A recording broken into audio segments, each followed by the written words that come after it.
அந்த மதவெறி அரசியல் இன்னைக்கு நம்மளை எங்க கொண்டு வந்து நிறுத்தி இருக்கிறது என்று சொன்னால், நாட்டில் எந்த பிரச்சனைகளை பற்றியும் யாரும் பேச வேண்டிய அவசியமே இல்லை. மதவெறியை மட்டும் தூண்டி கொண்டிருந்தாலே போதும், தேர்தல்களில் வெற்றி பெற்றுக் கொண்டே இருக்கலாம் என்கிற ஒரு நிலை இன்று உருவாகி இருக்கிறது. அதுதான் ரொம்ப மோசமான காலகட்டம். காந்தியடிகளை காப்பாற்றியது யார் தெரியுமா? காந்தியடிகள் கொலையிலிருந்து காப்பாற்றிய ஒரு ஆளை நான் சொல்றேன். அவர் முஸ்லீம். 1917 பீகார்ல சம்பரான் மாவட்டத்துக்கு காந்தியடிகள் வந்து இந்த இண்டிகோ விவசாயிகளுடைய போராட்டத்திற்கு தலைமை ஏற்க போகிறார். அந்த விவசாயிகள் பெருங்குடிகளாக இருக்கிறார்கள். ஆனால் வெள்ளைக்கார பண்ணை முதலாளிகள் அந்த விவசாயிகளை ஏமாற்றி அவர்கள் வாழ்வை பூரா சுரண்டுகிறார்கள்.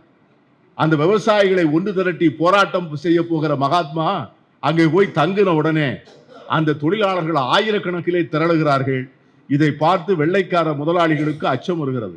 வெள்ளைக்கார முதலாளிகள் என்ன செய்கிறார்கள் சொன்னால், காந்தி எப்படியாவது தீர்த்து கட்டணும்னு நினைக்கிறாங்க. அதுல இர்வின் ஒரு ஆள், அந்த இர்வின்ங்கிற அந்த ஆள் என்ன செய்யறாருன்னா, காந்தியடிகளை வீட்டுக்கு விருந்துக்கு அழைக்கிறார். காந்தியடிகளை வீட்டுக்கு விருந்துக்கு அழைக்கின்ற போது அவர்கள்ட்ட என்ன சொல்றாருன்னு கேட்டீங்கன்னா, தன் வேலைக்காரன் சொல்லி, அந்த வேலைக்காரருடைய பேரு பட்டாக் மியா கான். பட்டாக் மியா கான் அந்த வேலைக்காரர் பேரு. அந்த இர்வின்ட்ட இருக்கிற பட்லர், சமையல்காரர். காந்தியடிகளுக்கு வந்து பால்ல வந்து விஷத்தை கலந்து கொடுத்துருன்னு சொல்றார். காந்தியடிகள் இந்த இர்வினுடைய அழைப்பை ஏற்று அவர் வீட்டுக்கு போறார். சாப்பிட உட்கார்ந்துறாரு. கூட பாபு ராஜேந்திர பிரசாத் 2 பேரும் போறாங்க. அந்த 2 பேரும் போன உடனே அந்த பட்டாக் மியா கான் என்ன பண்றாருன்னு கேட்டீங்கன்னா, காந்தியடிகள் வந்த உடனே அவன் காலில் வந்து விழுந்து, ஐயா உங்கள் பாலில் இந்த பாவி விஷம் கலந்திருக்கிறான் என்று சொல்லி காந்தியடிகளை காப்பாற்றுகிறார். நமக்கு வந்து கோட்சே தான் தெரியும், பட்டாக் மியா கானை யாருக்கும் தெரியாது. பொதுவாக மனித உறவுகளை பற்றி பேசுகின்ற போது நாம் எல்லோருக்கும் நம்முடைய தந்தை பெயர் தெரியும். தந்தையை பெற்றவருடைய பெயரும் சிலருக்கு தெரியும். தந்தையை பெற்றவருடைய பெற்றவருடைய பெற்றவர் அவருடைய பெயர் எத்தனை பேருக்கு தெரியும்னு நீங்க இப்ப கைதுக்கு பார்த்தா நிறைய பேருக்கு தெரியாது.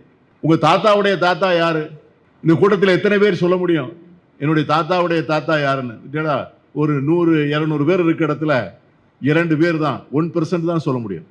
எதற்கு சொல்கிறேன் என்று சொன்னால், நம்முடைய குடும்பத்திலே நாம் பிறப்பதற்கு காரணமாக இருந்தவர்களையே நினைவிலே கொள்ள முடியாத ஒரு சமூகம். 70 ஆண்டுகளுக்கு முன்னால் நடந்த ஒரு மரணம், ஒரு படுகொலை, அதனுடைய காரணம், அதனுடைய விளைவுகள், அந்த கொலையை செய்தது யார், கொலையை செய்ததற்கான என்ன மோட்டிவ், அதான் வந்து நம்முடைய குற்றவியல் வழக்கில் வந்து what is the motive for the crime என்று கேட்பார். கொலை செய்வதற்கான நோக்கம் என்ன? காந்தியை கொன்றதற்கு என்ன காரணம்? காந்தி என்ன, அவர் என்ன கள்ளநோட்டு பெருவழியா? காந்தி என்ன கள்ளக்கடத்தல்காரரா? காந்தி யாருடைய சொத்தையாவது அபகரித்துக் கொண்டாரா? காந்தி தேச விரோத செயல்களிலே ஈடுபட்டாரா? எதற்காக காந்தியை கொண்டார்கள்? தன்னுடைய வாழ்க்கையில 40 ஆண்டுகள் ஒரு நாளைக்கு 15,000 கிலோமீட்டர் தூரத்தை காலாலே நடந்தவர். இந்த நாட்டில 75,000 கிலோமீட்டர் தூரத்தை தன் காலால் நடந்திருக்கிறார். சுதந்திர போராட்ட காலத்திலே ஒரு நாளைக்கு அவர் எழுதிய வார்த்தைகள் 700. 3வது வகுப்பு ரயில் பெட்டியிலே அவர் பயணம் செய்த மொத்த தூரம் 3 லட்சம் கிலோமீட்டர். வாடிய பயிரை கண்ட போதெல்லாம் வாடினேன் என்று வள்ளலார் பாடியதைப் போல மதுரை மாநகருக்கு வந்தவர் வயல்வெளியிலே மேல் துண்டு இல்லாமல் வேலை செய்து கொண்டிருக்கின்றவனை பார்த்தவுடனே வாழ்க்கை முழுவதும் மேல் துண்டு போட மாட்டேன் என்று சொல்லி விரதம் எடுத்து அதை போலவே இறுதி வரை மேல் துண்டு இல்லாமலே வாழ்ந்தவர். நான் வந்து தென்காசியிலிருந்து வர்றேன். தென்காசி பக்கத்தில் குற்றாலம் இருக்கிறது. காந்தியடிகள் வந்து நாட்டிலே எங்கெல்லாம் போயிருக்கிறார் என்று பார்த்தா குற்றாலம் அருவிக்கு கூட வந்திருக்கிறார். இங்க கூட ஓவிய கண்காட்சியிலே பார்க்கின்ற போது ஒரு நண்பர் சொன்னார், எந்த ஊர்னா மேலகரம்னு சொன்னார். எனக்கு தென்காசியிலிருந்து மேலகரம் வழியாக நடந்து போகிறார் காந்தி. மேலகரத்திலே தேவேந்திர குல வேளாளர்கள் வாழ்கின்ற ஒரு பகுதி, அது வந்து அன்னைக்கு ஹரிஜன குடியிருப்பு என்று பெயர். அன்றைக்கு அங்கே அந்த பெருங்குடி மக்கள் அவரை வரவேற்பதற்கு காத்திருக்கிறார்கள். அங்கே குமாரவேல் என்று ஒரு பெரியவர், அந்த குமாரவேல் என்று பெரியவரை பார்த்த உடனே காந்தியடிகள் வந்து அவர் நல்ல ஆளு, நான் அவரை நேரா பார்த்திருக்கிறேன், அந்த குமாரவேலை நான் பார்த்திருக்கிறேன், 6 அடி உயரம் இருப்பார் அவர். அவரை பார்த்த உடனே காந்தி கூப்பிட்டு அவர் தோளில் கையை போட்டுக் கொள்கிறார். அவரிடம் பேசிக்கொண்டே போகிறார். நடுவில் ஒருத்தர் மொழிபெயர்த்து சொல்லிக் கொண்டே போகிறார். அருவி வரைக்கும் போயாச்சு, குற்றாலம் அருவி வரைக்கும் போயாச்சு. அருவிக்கு போன உடனே காந்தி குளிக்கணும். குமாரவேலை கூப்பிடுகிறார். குமாரவேல் சொல்லுகிறார், அவர் சொல்ற அந்த வார்த்தை எனக்கு குமாரவேல் சொன்னார். எனக்கு அவர் சொன்ன வார்த்தை அப்படியே சொல்றேன். எஜமான். அந்த காலத்துல படித்தவர்கள், பெரியவர்கள், அதிகாரத்தில் இருப்பவர்கள், செல்வாக்கு மிக்கவர்களை சமூகத்தில் உள்ள அடித்தட்டு மக்கள் வந்து அப்படித்தான், எஜமான் நான் அங்க குடிக்க கூடாதுங்க. ஏன்? எனக்கு அங்க குளிக்க அனுமதி இல்லை. நான் குளிச்சா அருவி தீட்டு போட்டுரும். உடனே காந்தியடிகள் என்ன செய்கிறார்? நீ குளிக்காத அருவியிலே நானும் குளிக்க மாட்டேன் என்று திரும்புவது. இதற்காக நீங்கள் கொலை செய்தீர்களா? நீங்க வந்து இந்த நாட்டில் உங்களுடைய அந்த தத்துவத்தை பற்றி ரொம்ப விளக்கமா பேசினார் ராமகிருஷ்ணன், நம்முடைய அருமை நண்பர் ஜிஆர் அவர்கள். அந்த மதவெறி அரசியல், அந்த மதவெறி அரசியல் இன்னைக்கு நம்மளை எங்க கொண்டு வந்து நிறுத்தி இருக்கிறது என்று சொன்னால், நாட்டில் எந்த பிரச்சனைகளை பற்றியும் யாரும் பேச வேண்டிய அவசியமே இல்லை. மதவெறியை மட்டும் தூண்டி கொண்டிருந்தாலே போதும், தேர்தல்களில் வெற்றி பெற்றுக் கொண்டே இருக்கலாம் என்கிற ஒரு நிலை இன்று உருவாகி இருக்கிறது. அதுதான் ரொம்ப மோசமான காலகட்டம்.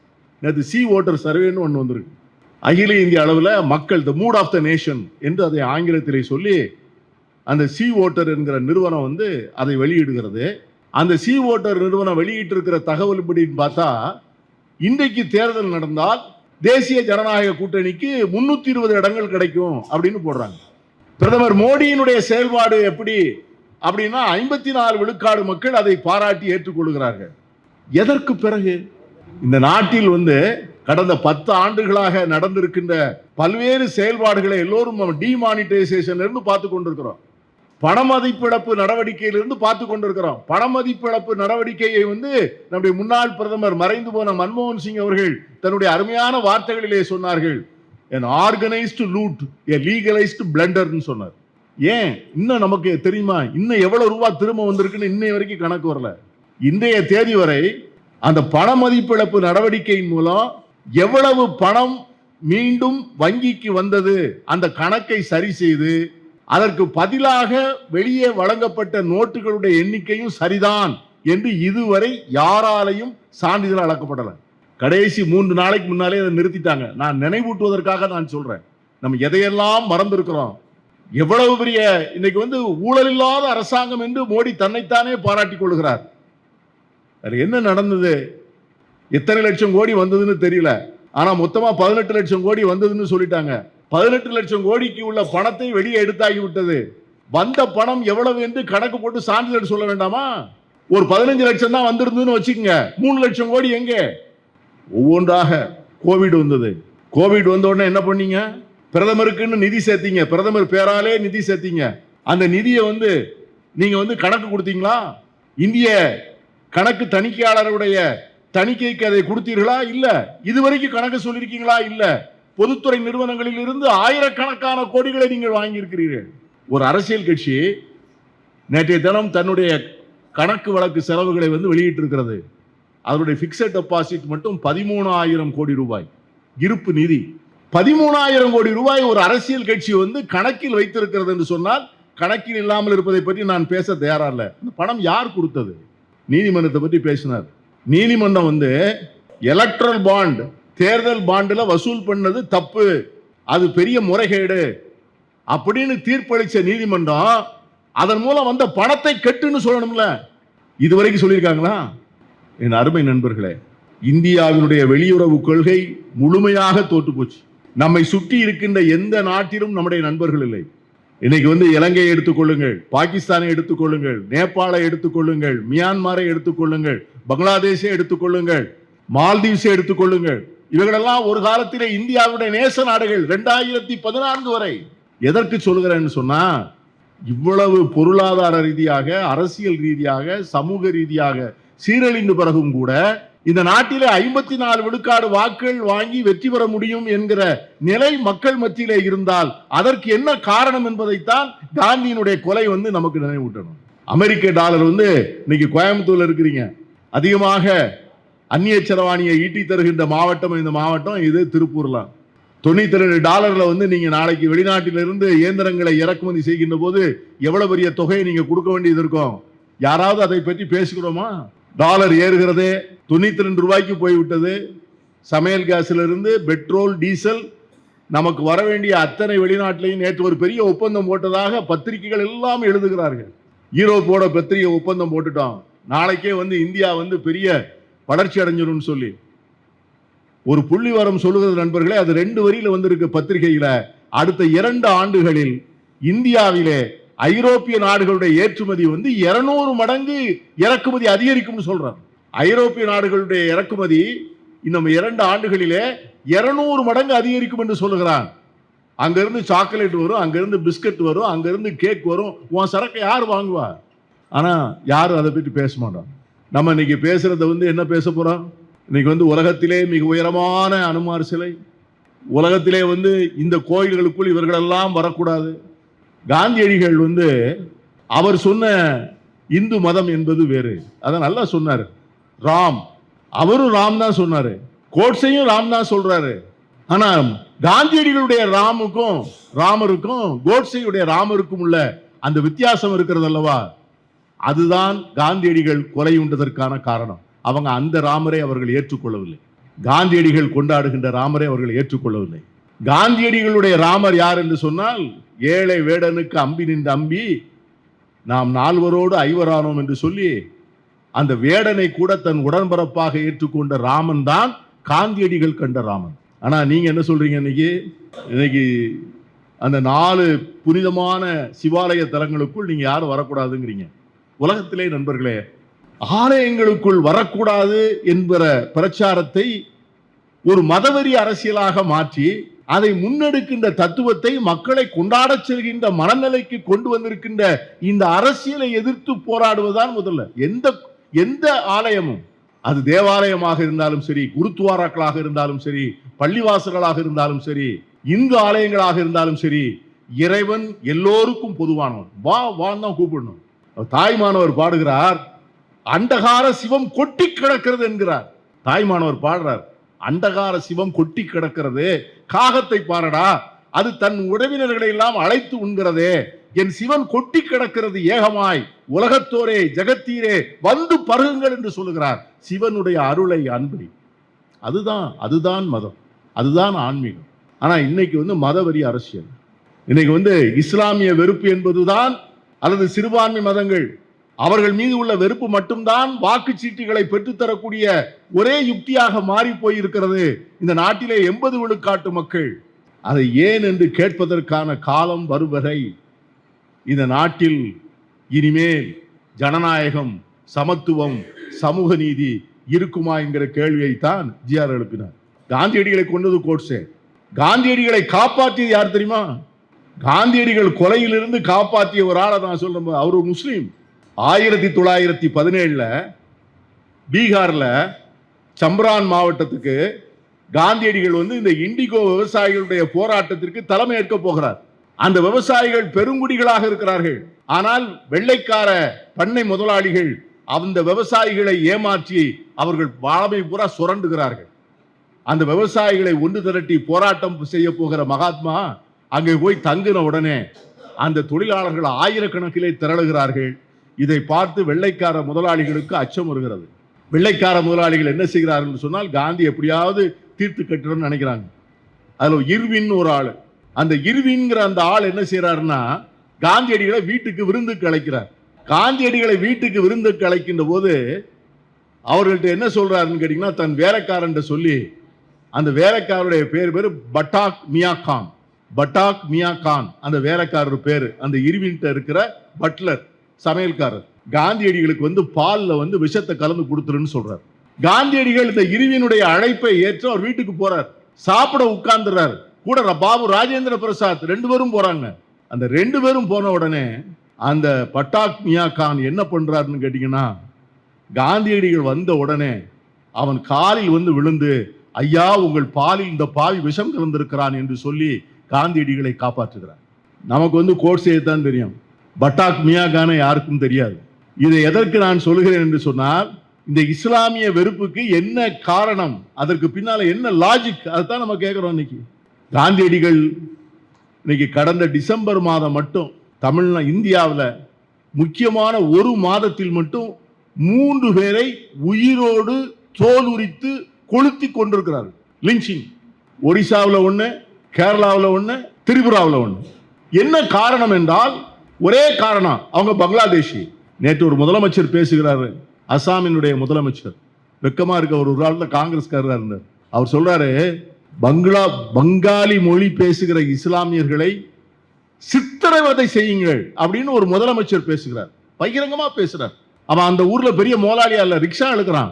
அந்த ரிக்ஷா இழுக்கிறவனுக்கு அவன் 5 ரூபாய் கூலி கொடுக்க வேண்டும் என்று சொன்னால் 5 ரூபாய் கொடுக்காதே, அவனுக்கு 4 ரூபாய் கொடுத்தால் போரும், அவனை சித்திரவதை செய்து அவனை அழிக்க வேண்டும் என்று ஒரு முதலமைச்சர் பேசுவது. ஏன்னா அங்க தேர்தல் வரப்போகிறது.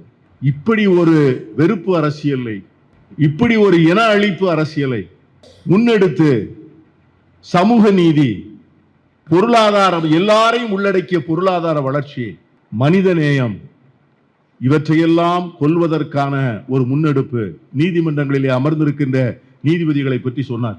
நான் தந்தை பெரியார் அவர்கள் பேசிய வார்த்தைகள் தான் எனக்கு ஞாபகத்துக்கு வருது. நேற்று தினம் உச்ச நீதிமன்றத்திலே அந்த வழக்கை எவ்வளவு அருமையாக அந்த உச்ச நீதிமன்றத்துடைய தலைமை நீதிபதி அதை ஸ்டே பண்ணார் தெரியுமா உங்களுக்கு? நீங்களாம் பேப்பர் படிப்பீங்க, எத்தனை படிக்கல தெரியல. ஒரு 4 நாட்கள் அது என்ன அந்த விதியில் என்ன திருத்தம், அதே நம்ம நிறைய பேருக்கு தெரியாது. IIM, IIT உயர்கல்வி நிறுவனங்கள். இந்த உயர்கல்வி நிறுவனங்கள்ல ஒரு 10 ஆண்டுகள், ஒரு 7 ஆண்டுகளுக்கு முன்பு வரை அங்க பிற்படுத்தப்பட்ட மக்கள், பட்டியலின மக்கள், சிறுபான்மை மக்கள், இவர்களை சார்ந்த மாணவர்களே கிடையாது. 95 விழுக்காடு, 96 விழுக்காடு உயர் சாதி சமூகத்தை சார்ந்தவர்கள் மட்டும்தான் அந்த கல்வி நிறுவனங்களிலே படிக்கிறார். இந்த கல்வி நிறுவனங்களுக்கு அரசாங்கம் எவ்வளவு தூரம் நிதி கொடுக்கிறது தெரியுமா? ஒரு IIT இப்ப சென்னையிலே காமகோட்டின்னு ஒருத்தர் இருக்கிறார், அவர் தான் இயக்குனர். அவருக்கு இப்ப பத்மஸ்ரீ விருது கொடுத்திருக்கு. அவருக்கு பத்மஸ்ரீ விருதுக்கு எது கொடுத்திருக்குன்னு கேட்டீங்கன்னா, மாட்டு மூத்திரத்தை ஆராய்ச்சி பண்ணாருன்னு அவருக்கு பத்மஸ்ரீ விருது கொடுக்குறாங்க. இதே மாதிரி IIT நிறைய இருக்கு. இந்த IITல இருக்கிற இயக்குனர்கள், பேராசிரியர்கள், துறை தலைவர்கள், ஆராய்ச்சியாளர்கள் அத்தனை பேரும் மேல்தட்டு சமூகத்தை, உயர் சாதி வகுப்பை சார்ந்தவர்கள். இதுக்கு கோடிக்கணக்கான பணம் ஒன்றிய அரசினுடைய மனிதவள மேம்பாட்டுத்துறை அமைச்சம் ஒவ்வொரு ஆண்டும் பல்லாயிரக்கணக்கான கோடி ரூபாய்களை இவர்களுக்கு கொடுக்குது. இந்த மாணவர்கள் எங்கே வேலை செய்கிறார்கள்? படித்து முடித்த உடனே அடுத்த கணம் அமெரிக்கா போயிடுவாங்க எல்லாரும். இன்னைக்கு அமெரிக்காவில் பெரிய நிறுவனங்களில் தலைவர்களாக இருக்கின்ற அத்தனை பேரும் எங்கே படித்தார்கள் என்று சொன்னால், இந்த IIMல படிச்சாங்க, இந்த IITல படிச்சாங்க. இவங்க யாருடைய செலவுல படிச்சாங்கன்னா, நாம் எல்லோரும் கட்டுகிற வரிப்பணத்தில் இவர்கள் படித்தார்கள். ஃபீஸ் எல்லாம் ரொம்ப குறைய ஃபீஸ். இதுல என்ன கொடுமை நடந்ததுன்னா, இதுல இடஒதுக்கீடு வேண்டும் என்று நாம் கேட்டுக்கொண்டே இருக்கிறோம். இடஒதுக்கீடு இப்ப கொஞ்ச நாளா வந்தது. ஆனா அவங்க அந்த இடஒதுக்கீடு முழுமையா அலோ பண்றது இல்ல. அந்த மாணவர்களுக்கு கல்லூரியில விடுதிகள் இருக்கிறது. விடுதிகள்னா அந்த விடுதிகள் பாத்தீங்கன்னா ஸ்டார் ஹோட்டல் மாதிரி இருக்கும். அந்த விடுதிகள் சாப்பாடுலாம் சப்சிடைஸ்டு சாப்பாடு. அதுல எப்படி அட்மிஷன் கேட்டீங்கன்னா, நல்ல மார்க் எடுக்கிற பையனுக்கு தான் நல்ல ஹாஸ்டல். நம்ம பையன் எப்படி நல்ல மார்க் எடுப்பான்? 100க்கு 100 எடுக்கிறதுக்கு அவன் இன்னைக்கு தானே அந்த கல்லூரிக்கு உள்ளே வந்திருக்கிறான். ஆக இவனுக்கு அந்த ஹாஸ்டல் எல்லாம் இடம் கிடையாது. இவ ஏதாவது கேட்டான்னு வச்சுக்கோங்க, இவனுடைய ஸ்காலர்ஷிப் நிப்பாட்டிடுவாங்க. ஸ்காலர்ஷிப் கொடுக்கறது யாரு? அந்த முதல்வரும் அந்த துறை தலைவரும் தான் அந்த ஸ்காலர்ஷிப்பை கொடுக்கணும். அந்த மாணவர்களுக்கு கொடுக்க மாட்டாங்க. இந்த விளைவாக என்ன நடந்தது என்று சொன்னால், திறமையான பட்டியலின மாணவர்கள், திறமையான பிற்படுத்தப்பட்ட மாணவர்கள், திறமையான பழங்குடி மாணவர்கள், திறமையான சிறுபான்மை மாணவர்கள் உள்ள போய் சேர்ந்தாலும் இவங்க கொடுத்த நெருக்கடியின் காரணமாக சில பேர் தற்கொலை செய்து கொண்டார்கள். சில பேர் கல்லூரியை விட்டு வெளியே வந்துட்டாங்க. இது ரோஹித் வெர்முலா என்கிற ஒரு மாணவன் தற்கொலை செய்து வைத்தவர் ஒரு பெரிய கடிதம் எழுதி வைத்து விட்டு இறந்து போனார். அந்த கடிதத்தினுடைய அடிப்படையில் இந்திரா ஜெய்சிங் என்கிற மிகப்பெரிய வழக்கறிஞர் உச்ச நீதிமன்றத்தை தாக்கல் பண்ணி, இதை போன்ற கல்வி நிறுவனங்கள் எங்களுக்கு திறக்கப்படல. நாங்க 85 விழுக்காடு மக்கள் இந்த நாட்டில், பட்டியலின மக்கள், பழங்குடி மக்கள், மிகவும் பிற்படுத்தப்பட்டவர்கள், சிறுபான்மையினர், நாங்க 85 விழுக்காடு 90 விழுக்காடு இருக்கிறோம். ஆனா இந்த கல்வி நிறுவனங்கள்ல நாங்க 3 விழுக்காடு கூட இல்லையே. இதை முதலில் தலைவர் ராகுல் காந்தி தான் கிளப்பினார். அதற்கு பிறகு என்ன ஆச்சுன்னு கேட்டீங்கன்னா, உச்ச நீதிமன்றத்தில் அந்த மாணவர்களுக்கு பாதுகாப்பு கொடுப்பதற்காக ஒரு விதிகளை திருத்தி அந்த சட்டம் போட்டாங்க. அந்த சட்டத்தில் இந்த பழங்குடி மாணவர்களை, பிற்படுத்தப்பட்ட மாணவர்களை பட்டியலினமானவர்களை சாதி ரீதியாக துன்புறுத்தினால் அதற்கு தகுந்த நடவடிக்கை எடுப்பதற்காக ஒரு குழுவை நியமித்தது அந்த சீர்திருத்த விதி. இவ்வளவுதான் நடந்திருக்கு. இந்த விதியை அமுல்படுத்தக்கூடாது என்று சொல்லி முற்படுத்தப்பட்ட வகுப்பு மாணவர்கள் பெரிய போராட்டம் நடத்துகிறார்கள். அந்த போராட்டம் ஒவ்வொரு ஊரிலும் 10 பேர் 15 பேர் தான். ஆனா தொலைக்காட்சிகள் என்ன செய்கிறது என்று சொன்னால் இரவு முழுவதும் அந்த 15 பேர் நடத்துகிற போராட்டத்தை ஏதோ பல லட்சம் பேர் கலந்து கொண்டதாக காண்பிக்கிறது. எதுக்கு சொல்றேன்? இந்த தொலைக்காட்சி யார் கையில் இருக்கிறது? அதை என் நண்பர் செழியன் சொல்லிட்டு வந்தார். 5000 விவசாய தொழிலாளி ஒரு 20 நாளா நடந்து கொண்டே இருக்கிறான், ஒரு தொலைக்காட்சியிலையும் கிடையாது. நாட்டில் அமெரிக்க டாலருக்கு ஒவ்வொரு நாளும் ₹1 ₹2 குறைந்து கொண்டே இருக்கிறது, ஒரு தொலைக்காட்சியிலையும் விவாதம் கிடையாது. ஆனால் தொலைக்காட்சி விவாதம் எதை கொடுக்கிறது என்று சொன்னால், நேற்று நம்முடைய பிரதமர் போய் அந்த நம்முடைய படைகள் குடியரசு தன வகுப்பிலிருந்து அந்த படைகள் பின்னால அவங்க பேரக்ஸுக்கு போறாங்க, அதை பிரதமர் பார்ப்பதை இரவு முழுவதும் காமிக்கிறார். வழக்கமா அதானியும் அம்பானியும் என்ன பண்ணாங்கன்னா தொலைக்காட்சிகளைத்தான் அவர்கள் வாங்கிட்டாங்க. நீங்கெல்லாம் இப்ப இரவு நேரம் தொலைக்காட்சியை நம்ம பார்க்க முடியாது. எல்லா தொலைக்காட்சிகளையும் அம்பானியும் அதானியும் வாங்கியாச்சு. நேற்று போன வாரத்துல இருந்து என்ன பண்றாங்கன்னா எல்லா நியூஸ் ஏஜென்சியும் வாங்குறாங்க. நியூஸ் ஏஜென்சி முழுவதும் அவங்க வாங்கிட்டாங்கன்னா இனிமே வேற நியூஸே யாரும் சொல்ல முடியாது. அவர் சொன்னார்ல நம்முடைய ஜிஆர், நீதிமன்றங்கள் இருக்கும், நீதிபதிகள் இருப்பார், நீதி இருக்காது. பாராளுமன்றம் இருக்கும், சபாநாயகர் இருப்பார், ஆளுங்கட்சி இருக்கும், எதிர்கட்சி இருக்கும், வாதம் இருக்காது. இந்த நாட்டில் எதிர்கட்சி தலைவரை குடியரசு தினத்தை அன்னைக்கு எங்க கொண்டு போய் உட்கார வைக்கிற நீ? யாராவது அதை பற்றி நாம் கேட்கிறோமா? மத்திய பிரதேசத்தில் குடிநீர் விஷமாக மாறிவிடுகிறது. அதை குடிநீர் குடித்தவர்கள் இறந்து போகிறார்கள். 30 குடும்பங்கள் 40 குடும்பங்களே இறந்து போகிறார்கள். ராகுல் காந்தி போய் துக்கம் விசாரிக்க போகிறார். உடனே என்ன செய்யறான்னு கேட்டீங்கன்னா, இறந்து போன குடும்பத்தில் இருந்து ஒருத்தனை கூப்பிட்டு உட்கார வைத்து ராகுல் காந்தி நாட்டை கெடுத்து விட்டார்னு பேட்டி கொடுக்க சொல்றார். அதை நைட்டு பூரா தொலைக்காட்சியில போடுறார். இது ஒரு பெரிய ஆபத்து. காந்தியடிகள் கொண்டு அன்று எப்படி ஒரு முஸ்லீம் கொண்டான் என்று சொன்னானோ அதனுடைய மறு வருஷம் தான் இன்னைக்கு நடக்கிற விளம்பர யுத்தம். இதைத்தான் காந்தியடிகளுடைய கொலை நமக்கு சொல்லுகிறது. காந்தியடிகளுடைய கொலை இன்னைக்கு கூட நம்ம மதுரை நம்முடைய சென்னை மாநகராட்சியில ஒரு பெண்மணி இருக்கிறார், கவுன்சிலரா இருக்கிறார். அவர் சொல்றாரு, காந்தியை முன்னமே சுட்டுக்கணும். தைரியமா ஓப்பனா பேசுறார். இந்த நாட்டில் யாரும் கேட்கல. இன்னொருத்தர் இருக்கிறார், ராமபக்தேன்னு சொல்லிக்கொண்டு ஒரு பெண்மணி.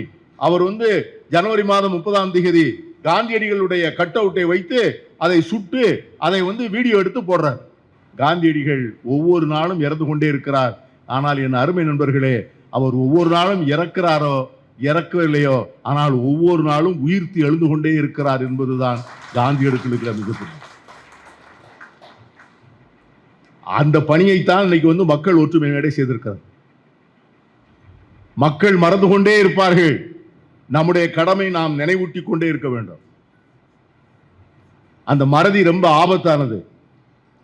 இந்த கொலைக்கு பின்னாலே இருந்தவர்களையும், இந்த கொலை செய்தவர்களையும், இந்த கொலை செய்வதற்கு காரணமான கருத்தியலையும் மக்கள் மத்தியிலே நாம் நினைவூட்டி கொண்டே இருக்கவில்லை என்று சொன்னால் எதிர்காலத்திலே இந்தியா இருக்காது. காந்தி செய்த ஒரே காந்தி நேரு, ஏன் அவர்களுக்கு இவர் மேல் கோபம்?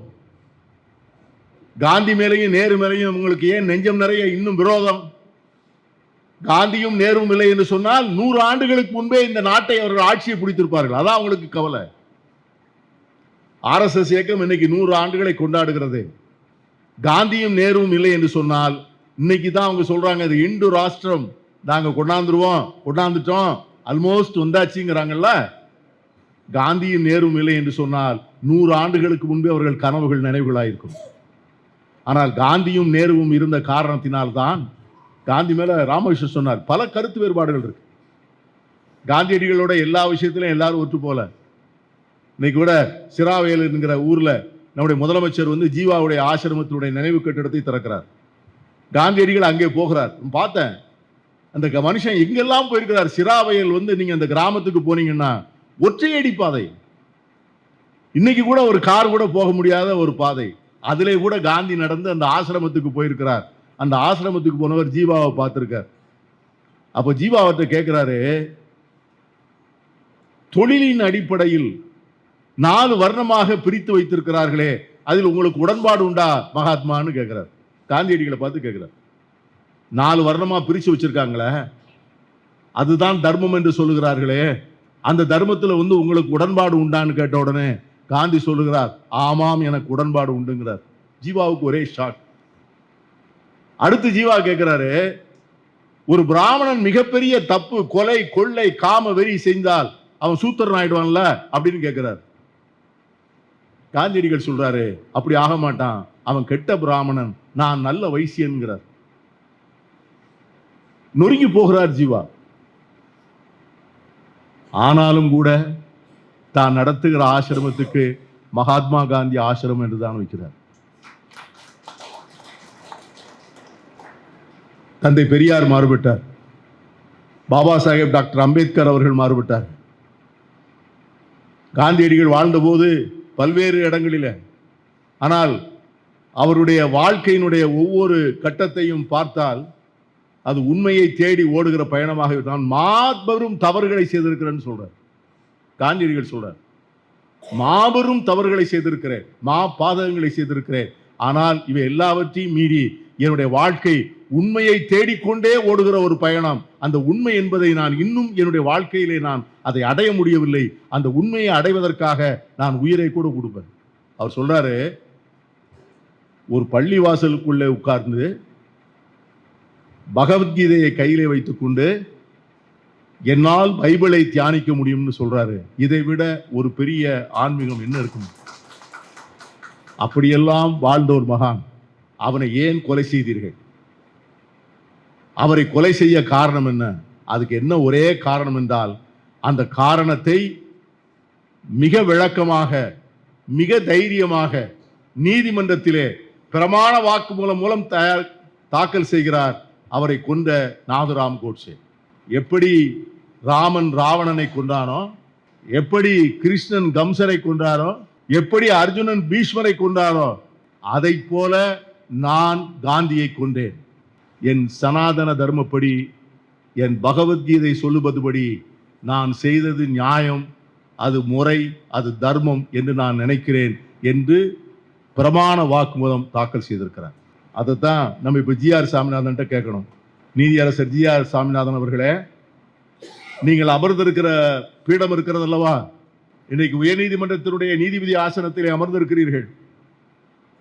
இந்த தேசம் விடுதலை பெற்று அரசியல் சாசன சட்டம் தந்து உங்களுடைய நீதிமன்றங்களுக்கு அளவற்ற அதிகாரத்தை கொடுத்து இந்த தேசத்தில் யாரையும் கேட்டு, எதற்கும் விளக்கம் கேட்டு, யார் தவறையும் சுட்டிக்காட்டி எந்த தவறையும் கண்டிக்கின்ற இந்த மாபெரும் அதிகாரத்தை கையிலே வைத்திருக்கின்ற நீங்கள் ஒருவரை நினைத்தால் சிறையில் அடைக்கலாம், நினைத்தால் சிறையில் இருக்கிறதை திறந்து விடலாம், நினைத்தால் ஒருவருக்கு தூக்கு தண்டனை அளிக்கலாம், நீங்கள் நினைத்தால் தூக்கு தண்டனை அளித்தவரை வீட்டுக்கு போ என்று சொல்லலாம், நீங்கள் நினைத்தால் முதலமைச்சரை கூட பதவி விலகு என்று சொல்லலாம், இந்த அமைச்சர் தான் பதவியிலே இருக்கலாம் என்று சொல்லலாம். அவ்வளவு பெரிய அதிகாரத்தை இன்று தந்தது காந்தியடிகள் கண்ட சுதந்திரமும், காந்தியடிகள் தந்த விடுதலையும், காந்தியடிகள் தந்த இந்த அரசியல் சாசன சட்டம். ஆனால் நீங்கள் சொல்லுகிறீர்கள், நான் இனிமேல் சனாதனத்தின்படிதான் நடப்பேன் என்று சொல்லுகிறீர்கள். எங்களுக்கு ஒரு சந்தேகம் வருகிறது, நீங்கள் சொல்லுகிற சனாதனம் என்ன, நாதுராம் கோட்சே சொல்லுகிற சனாதனம் என்ன?